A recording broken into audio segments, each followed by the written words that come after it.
청년들이 자주 하는 말이 있습니다. 이생망입니다. 무슨 말입니까?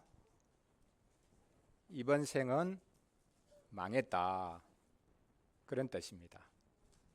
이번 생이 망했다고 하면 다음 생을 기대하는 것일까요? 만약 그런 기대가 있다면 좋겠습니다. 이 세상이 망하면 좋겠다고 말하는 사람들도 많습니다. 아니, 요즘은 누구나 지구가 멸망할 것이다 라고 말합니다. 어떻게 멸망할까요? 만약 지구가 멸망한다면 핵무기가 아니라 기후 위기로 멸망할 것 같습니다. 지구가 종말을 맞을 것이라는 생각과는 별개로 우주 계획이 진행되고 있습니다. 사람을 화성으로 보내서 그곳에서 살게 하자라는 계획입니다. 아이러니한 것은 우주 계획을 위해 지구 자원을 더 급속도로 없애고 있습니다. 우주 계획이 제한된 에너지를 더 많이 소비하고 지구 멸망을 오히려 앞당기고 있는 것은 아닌가라는 생각마저 듭니다. 성경도 우리가 예상하듯이 지구가 멸망할 것이라고 말씀하고 있을까요? 오늘 말씀해 보면 하나님께서 모든 것을 망가뜨리시는 것이 아니라, 없애버리시는 것이 아니라 새롭게 하신다라고 말씀하고 있습니다.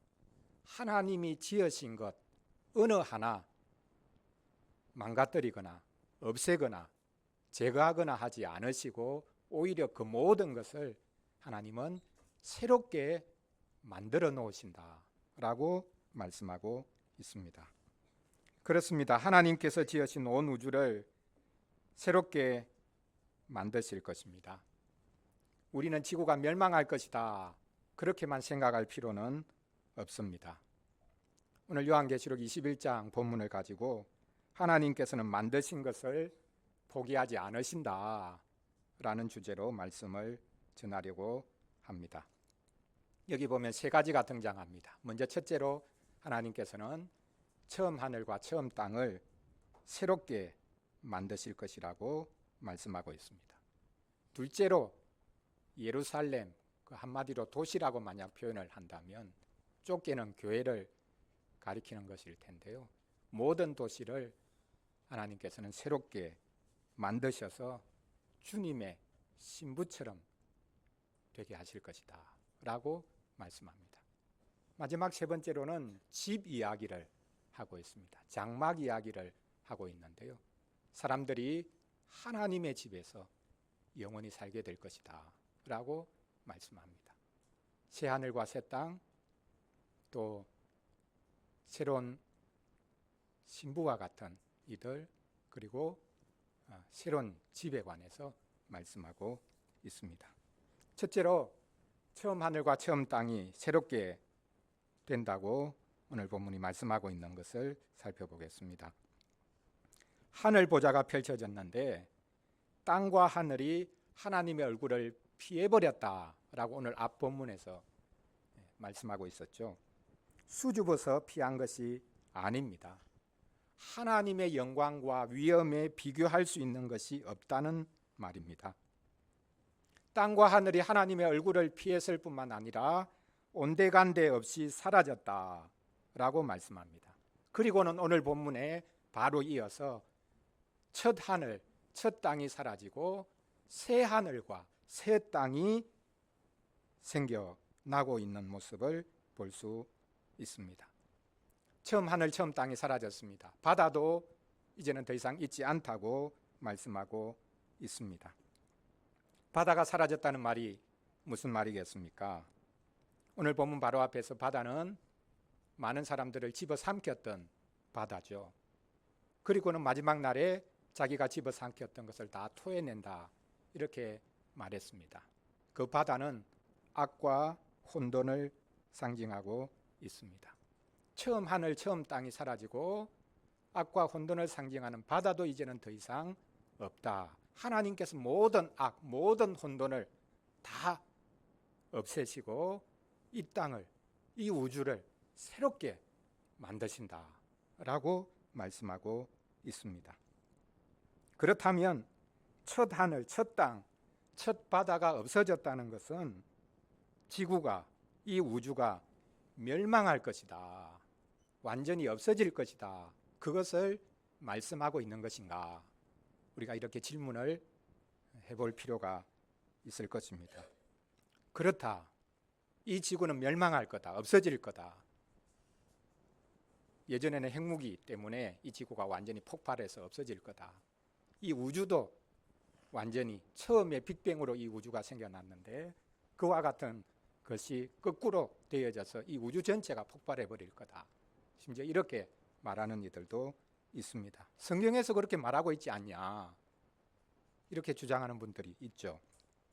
베드로후서 3장 10절 말씀인데요, 이 말씀을 보면 이 지구가 그리고 우주가 완전히 폭발하고 없어져 버리는 것이 아닌가, 그런 인상을 주는 말씀인데요, 우리가 한번 찾아보겠습니다. 베드로후서 3장 10절 말씀입니다. 베드로서 3장 10절, 386페이지 제가 가지고 있는 성경은요. 베드로서 3장 10절 우리 같이 읽어보겠습니다. 그러나 주의 날이 도둑같이 오리니 그날에는 하늘이 큰 소리로 떠나가고 물질이 뜨거운 불에 풀어지고 땅과 그 중에 있는 모든 일이 드러나리로다. 하늘이 큰 소리로 떠나갔다. 물질이 뜨거운 불에 풀어진다. 그러니까 온 우주가, 그리고 이 물질은 만약 지구라고 한다면 이 지구가 뜨거운 불에 풀어져서 다 그냥 녹아져서 없어져 버린다, 이렇게 생각할 수 있는 말씀이죠.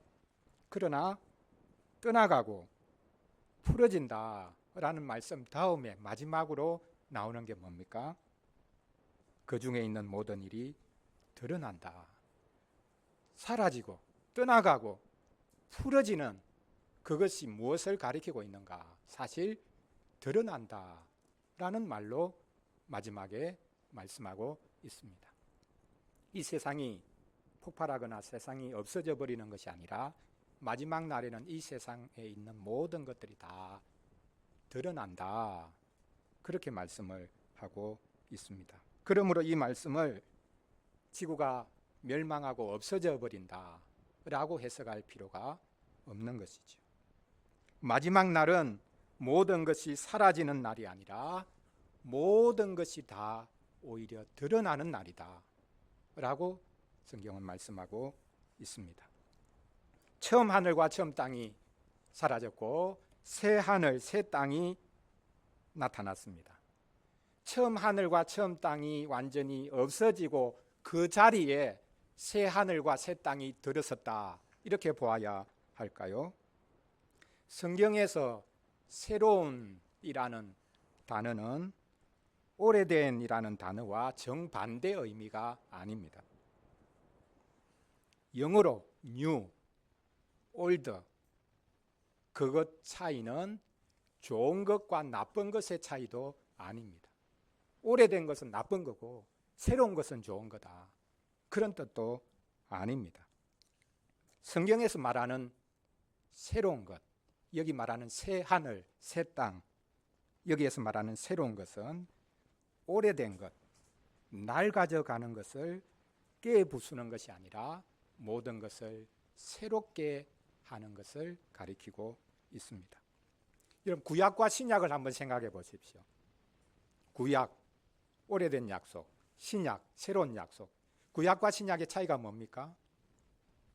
구약은 잘못된 거고 신약이 좋은 거고 그렇습니까? 아니죠.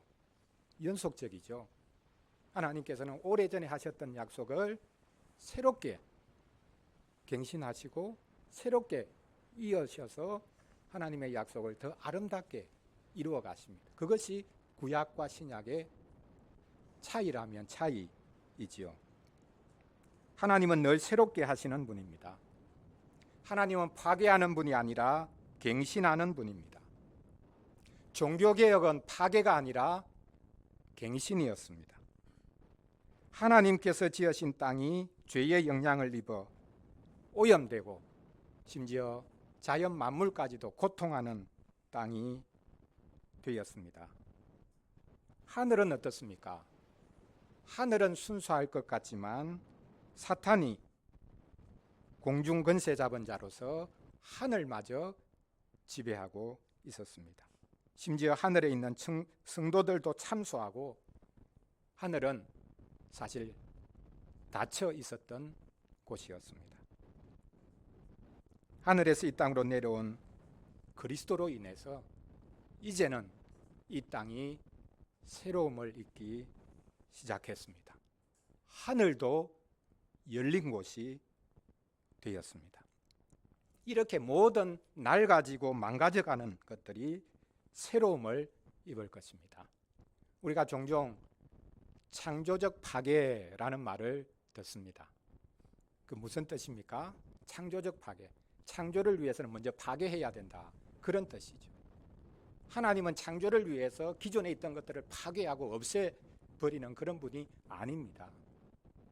하나님께서는 오히려 창조적 갱신이라고 부를 만한 일을 계속 하십니다. 오래된 것, 낡아져가는 것, 그것을 폐기해버리고 뭔가 새로운 것을 만드시는 분이 아니라 지으신 그 모든 것들, 타락으로 말미암아 고통 가운데 신음하고 망가져가고 있는 것들을 끝까지 붙잡고 새롭게 만들어 가시는 분이 우리 하나님이시다라는 것입니다. 구약시대에 이미 이 새로움 그리고 영원함을 말했습니다. 이 지구가 멸망하고 없어지고 사라진다. 그렇게 우리는 생각할 필요가 없습니다. 이사야 65장 17절에서 새 하늘 새 땅을 먼저 이미 말씀했는데요. 보라, 내가 새 하늘과 새 땅을 창조하나니 이전 것은 기억되거나 마음에 생각나지 아니할 것이라. 이전에 고통스럽게 겪었던 모든 일들, 심지어는 하나님을 떠나가지고 이 세상이 당하고 있는 모든 고통들, 그것을 이제는 더 이상 기억도 하지 못할 정도로 하나님께서는 새로운 하늘, 새로운 땅을 우리에게 안겨주실 것이다. 이렇게 말씀하고 있습니다. 자, 새 하늘과 새 땅을 주실 것이다 라고 말씀합니다. 두 번째로는요, 모든 도시도 새로워질 것이다 라고 말씀하고 있습니다. 요한은 하늘과 땅 다음에 한 성, 한 도시를 봅니다. 그 도시가 하늘에서부터 내려옵니다. 그 도시의 이름이 뭡니까? 예루살렘이죠. 이 땅에 있었던 예루살렘인데 언제인지 모르게 이 예루살렘이 하늘로 올라가 있다가 하늘에서 지금 이 땅으로 내려오고 있는 장면입니다. 예루살렘인데 처음 예루살렘과 다른 예루살렘입니다. 그래서 예루살렘을 뭐라고 표현합니까? 거룩한 성이다. 새 예루살렘이다. 거룩하다. 새롭다. 이렇게 말씀하고 있습니다. 거룩한 도시입니다. 새로운 도시입니다. 지금 전 세계 대부분의 사람들이 도시에서 삽니다. 도시로 사람들이 몰려가죠. 우리나라도 마찬가지입니다. 우리나라를 부르는 여러 가지 명칭 중에 서울공화국이라는 말이 있지 않습니까? 서울은 전국의 모든 20대를 다 흡수하고 30대는 다 뱉어냅니다. 서울에서 뱉어진 30대가 어디로 갈까요? 경기도로 갑니다. 20대는 모두 서울로 다 흡수가 되고 30대가 되면 서울에서 살 수 없으니까 경기도로 다 뱉어내죠, 서울이. 경기도가 이제는 서울보다 이제 커졌습니다. 수도권이 어떻게 보면 전부라고 할 수 있는 그런 우리나라 상태가 되어 있죠. 지금 우리 사회의 대부분의 문제는 주로 대도시의 문제입니다. 대도시에서 대부분의 악이 일어납니다. 왜? 그곳은 익명성이 보장되는 곳이니까 악이 더 창궐하죠. 하나님에게서 쫓겨난 가인이 도시를 만든 이유가 바로 여기에 있습니다. 도시는 하나님을 쫓아내고 사람이 모든 것을 자급자족하는 곳이 되어 버렸습니다. 사람들이 일거리가 없으니 도시로 몰려가는데 그 도시는 하나님을 배제하는 곳이 되어갑니다. 그래서 대도시에 교회가 필요한 이유가 여기에 있죠. 하늘로부터 내려오는 예루살렘 교회가 도시에도 필요한 이유가 여기 있습니다. 사람들이 많이 모였으니까 교회도 많아야지, 그런 산술적인 측면에서 말하는 것이 아닙니다. 거룩한 성 새 예루살렘이라는 표현처럼 하늘에서 내려오는 도시 교회가 대도시에도 많이 필요한 것이죠.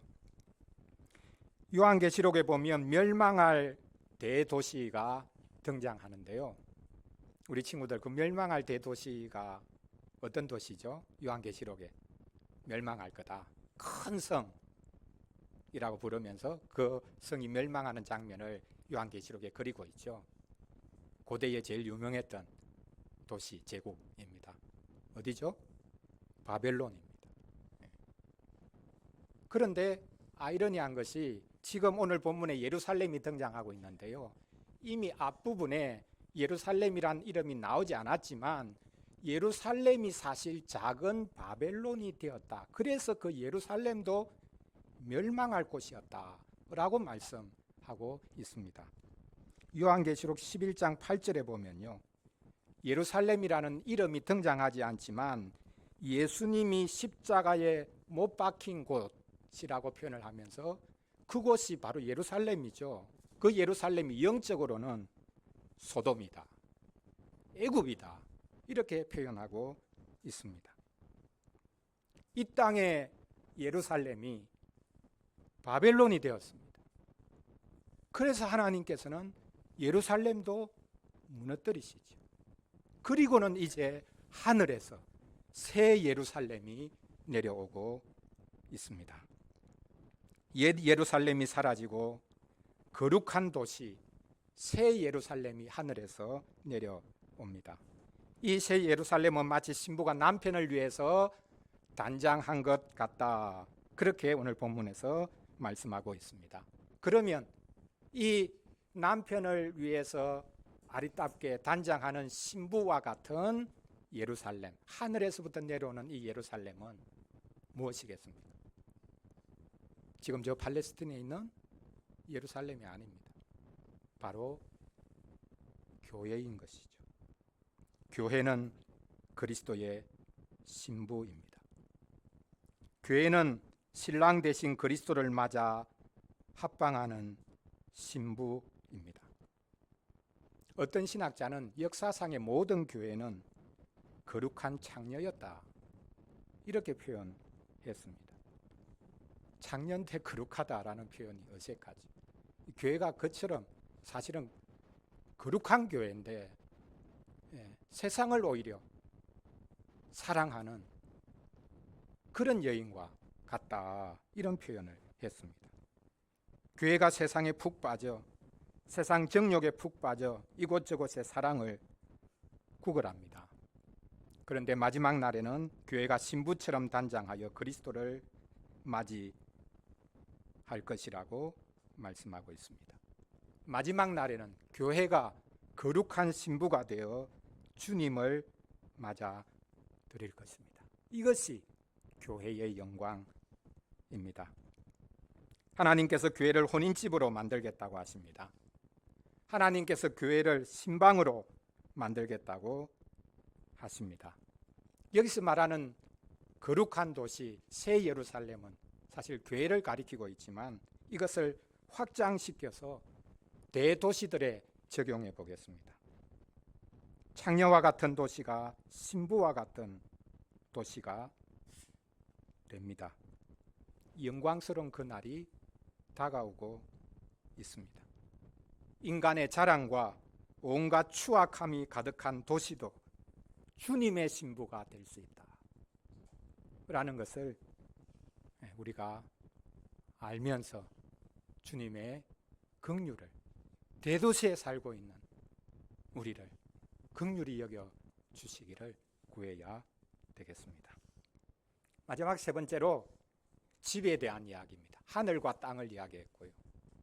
그 다음 두 번째로 도시에 대한 이야기를 했고, 이제 마지막으로는 더 범위를 좁힌 것인지 모르겠지만 사실 이 세 가지는 같은 이야기를 지금 다른 측면에서 계속 하고 있는 것입니다. 집 이야기로 넘어갑니다. 사람들이 하나님의 집에서 영원히 살게 될 것이다 라고 오늘 본문에서 말씀하고 있습니다. 하늘 보좌에서 흘러나오는 큰 소리가 있습니다. 3절을 보십시오. 보라, 하나님의 장막이 사람들과 함께 있음에 하나님이 그들과 함께 계시리니 그들은 하나님의 백성이 되고 하나님은 친히 그들과 함께 계시리니. 자, 하늘과 땅, 도시, 그 다음에 사람들이 들어가서 살 집을 이야기하기 시작합니다. 하나님의 장막을 말합니다. 하나님의 집이 이 땅에 세워질 것이다 라고 말합니다. 여기 하나님의 장막을 이야기한 이유는 이스라엘 백성들이 광야에서 여행한 것을 머릿속에 연상하도록 하기 위한 것이죠. 이스라엘 백성이 40년 동안 텐트 생활했죠. 그러나 또 다른 텐트가 하나 있었습니다. 하나님의 백성과 항상 함께 있었던 텐트. 무엇입니까? 성막이죠. 성막을 지어라 하시고 하나님이 거기에 임재하시고 이스라엘 백성은 사방으로 그 성막 주위에 자기들 텐트를 치고, 그 다음 성막에 내려앉았던 구름 기둥이 공중으로 올라가면 제사장들이 이 성막을 거두지 않습니까? 그러면 성막이 가고 모든 나머지 백성들도 자기 텐트를 다 철수하고 이 성막을 따라갑니다. 40년 동안 이스라엘 백성들이 그들 가운데 있었던 하나님의 성막, 하나님의 임재, 그것과 함께 40년을 산 것입니다. 이제 하나님께서는 하나님의 백성 가운데 이동식 텐트가 아니라 영구히 하나님의 집을 지어서 내가 너희들과 함께 살겠다라고 말씀하십니다. 그것이 바로 그리스도를 이 땅에 보내주신 것입니다. 요한복음 1장 14절, 우리가 잘 아는 말씀이죠. 한번 찾아보겠습니다. 요한복음 1장 14절 말씀입니다. 그 유명한 성육신, 말씀이 육신이 되어 우리 가운데 거하셨다라는 말씀이죠. 요한복음 1장 14절 우리 같이 읽겠습니다. 말씀이 육신이 되어 우리 가운데 거하심에 우리가 그의 영광을 보니 아버지의 독생자의 영광이요 은혜와 진리가 충만하더라. 말씀이 육신이 되어서 우리 가운데 거하셨다. 여기 거하셨다라는 말을 그냥 문자 그대로 번역을 하면 우리 가운데 텐트를 쳤다, 그런 뜻입니다. 광야 시절에 하나님께서 성막이라는 텐트를 치고 이스라엘 백성 가운데 거하셨듯이 이제는 말씀이 하나님이 친히 육신이 되어서 사람이 되어서 우리 가운데 텐트를 쳤다. 내가 이제 너희들과 영원히 같이 살고 싶다. 이동하는 텐트가 아니라 하나님 그분이 사람이 되어 우리 가운데 오셔서 텐트를 치셨다. 사람이 되신 하나님, 우리의 텐트가 되신 하나님, 그분이 사람들과 함께 영원히 살 것이라고 말씀하고 계십니다. 하나님은 예수님의 몸을 통해 우리가 살 집이 되었습니다. 이 순서를 바꿔도 됩니다. 이 세상은 예수님의 몸을 통해 하나님이 사시는 집이 된 것입니다. 하나님의 집이 사람들과 함께 영원히 있을 것이다. 영원히 함께 있겠다라고 오늘 본문에서 말씀하고 있습니다. 하나님이 영원히 사람들, 그 다음에 하나님의 백성이 된 사람들로 옮겨가지요. 그들과 함께 영원히 사실 것이다 라고 말씀하고 있습니다. 사람을 먼저, 일반적인 사람을 먼저 언급하고 있습니다. 하나님이 당신의 집에 사람들을 데리시고 영원히 살 것이다. 그 사람들 하나님의 백성으로 삼으셔서 그들과 영원히 살 것이다. 도시가 신부가 된 것처럼 사람이 주님의 자녀가 되어서 영원히 하나님과 함께 사는 그 때가 마지막 때다라고 말씀하고 있습니다. 하나님이 온 세상을 집으로 삼으셔서 사람들과 함께 영원히 사시는 것, 그것을 일컬어 영생이라고 부릅니다. 하나님이 새롭게 하신 하늘과 땅, 새롭게 하신 도시, 새롭게 지으신 집에서 사람들이 하나님과 함께 영원히 살게 되는 것, 그것이 바로 영생입니다. 그리스도의 몸으로 지으신 집, 그곳에서 일어나는 일을 4절에서 생생하게 기록하고 있습니다. 모든 눈물을 그 눈에서 닦아주시니 다시는 사망이 없고 애통하는 것이나 곡하는 것이나 아픈 것이 다시 있지 아니할 것이라. 이제는 더 이상 눈물 흘리는 일이 없을 것이라는 말입니다. 하나님께서 모든 눈물을 닦아주신다고 합니다. 얘야, 얼마나 고생했니? 얼마나 힘들었니? 주님께서 안아주시면서 모든 눈물을 닦아주시는 것, 이것이 종말이라고, 마지막이라고 말씀하고 있습니다. 하나님의 집에서는 사망도, 통곡도, 아픔도 없을 것입니다. 하나님께서 모든 하늘과 땅을, 모든 도시를, 모든 사람들을 새롭게 하실 것이기 때문입니다. 우리는 하나님께서 온 세상을 새롭게 하실 것이다 라는 이 사실을 잊지 말아야 하겠습니다. 그래서 마지막으로 오늘 본문에서 하는 말씀이 있죠. 제일 마지막 딱 덧붙이는 말씀, 문장이 뭡니까? 처음 것들이 다 지나갔음이로라. 여기서 말하는 처음 것들이 뭡니까? 우리의 죄악으로 말미암아 온 우주 만물조차 흥크러졌고 고통을 당하고 우리도 고통을 당하고 그렇게 된 하늘과 땅을, 도시를, 사람을 새롭게 하셔서 이전 것들은 다 지나가게 해주시고 완전하게 회복시키시고 새롭게 하셔서 우리와 함께 영원히 사시겠다. 이것이 하나님의 의지라고 오늘 본문에서 말씀하고 있습니다. 하나님께서는 온 세상을 주님 자신이 거하는 집으로 삼으실 것입니다. 그곳에 사람들이 영원히 살게 될 것입니다. 사람들이 하나님의 백성이 되어 하나님의 집에서 영원히 살게 될 것입니다. 아마 하나님이 이렇게 말씀하시는지 모르겠습니다. 내 아들 그리스도가 너희 집이다. 집에 온 것을 환영한다. 주님께서 우리 모두에게 이 말씀을 하실 것입니다.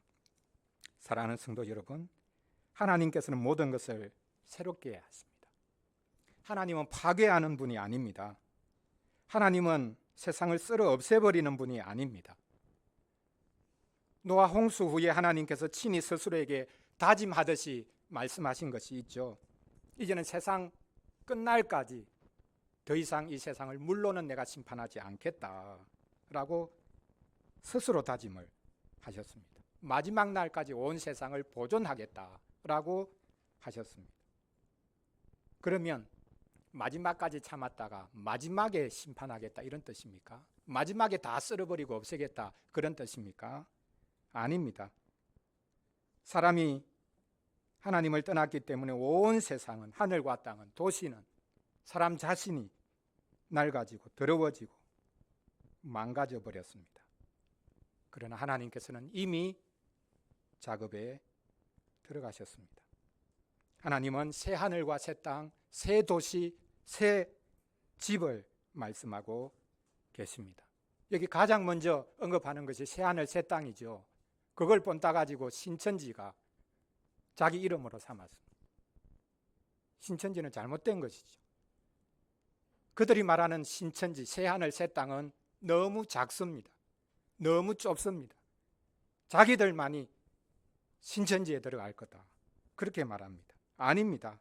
하나님은 하늘과 땅 새롭게 하시고 모든 도시를 주님의 신부가 되게 하시고 누구든지 주님의 자녀가 되게 하십니다.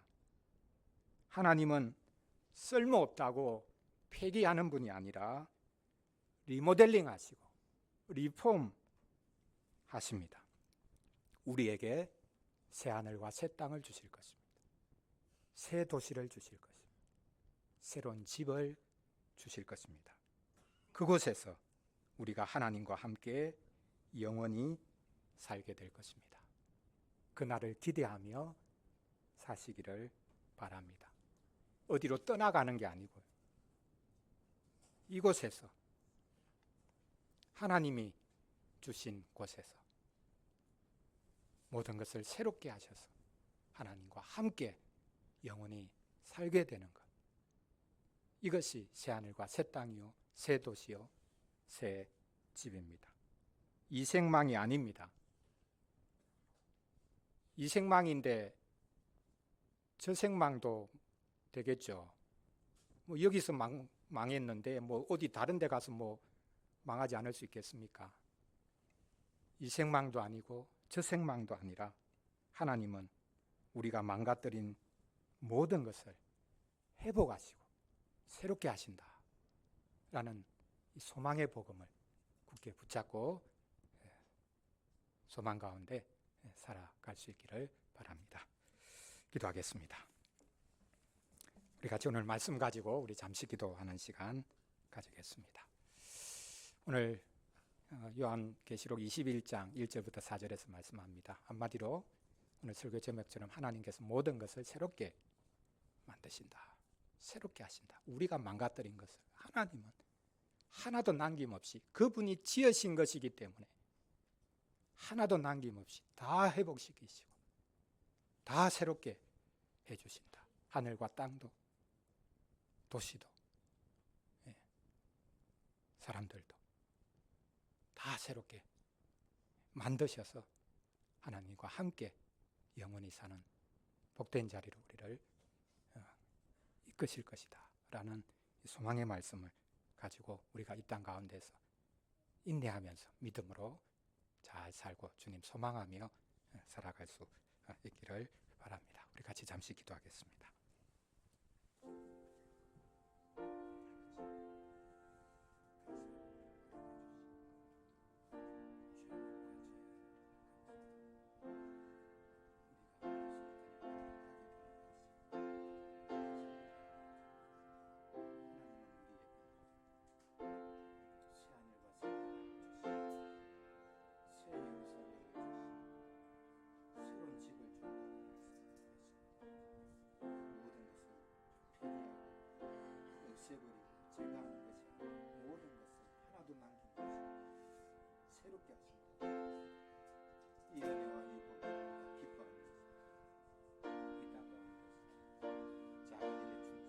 기쁨으로 충성하면서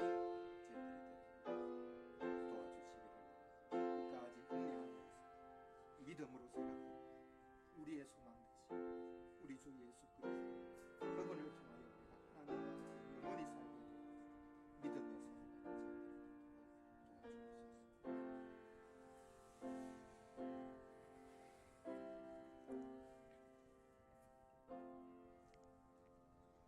하나님 아버지, 저희가 사는 이 세상이 낡아지고 망가져 가고 있습니다. 하늘이 어두워지고 땅도 신음하고 있습니다. 사람이 대도시를 건설하는데 온갖 욕망이 들끓고 악이 다툼을 합니다. 서로를 해하면서 탄식과 아픔과 사망에 시달리고 있습니다. 하나님께서 그 모든 것을 새롭게 하겠다고 하시니 감사합니다. 하나님께서는 특급 리모델링 자격증을 가지고 계십니다. 하나님의 손을 거치면 모든 것이 새로워집니다. 하나님께서는 아무리 망가진 것도 갱신하십니다. 도무지 새롭게 할 수 없다고 생각할 수밖에 없는 것도 새롭게 만들어내십니다. 하늘과 땅이 새로워지고 도시와 교회가 새로워지고 온 우주가 살만한 집이 될 것이라고 하십니다.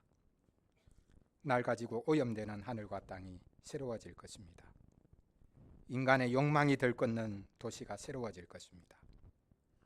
고통과 사망과 아픔으로 가득한 인생도 새롭게 될 것입니다. 하나님께서 모든 것을 새롭게 하신다는 것을 믿게 하여 주옵소서. 절망하고 있는 이들, 복수를 꿈꾸는 이들, 고통 가운데 신음하는 모든 이들이 주님이 오실 날을 기다리게 하여 주옵소서. 천국만이 내 집이 아니라 이 땅도 우리 집이라는 것을 알게 하여 주옵소서.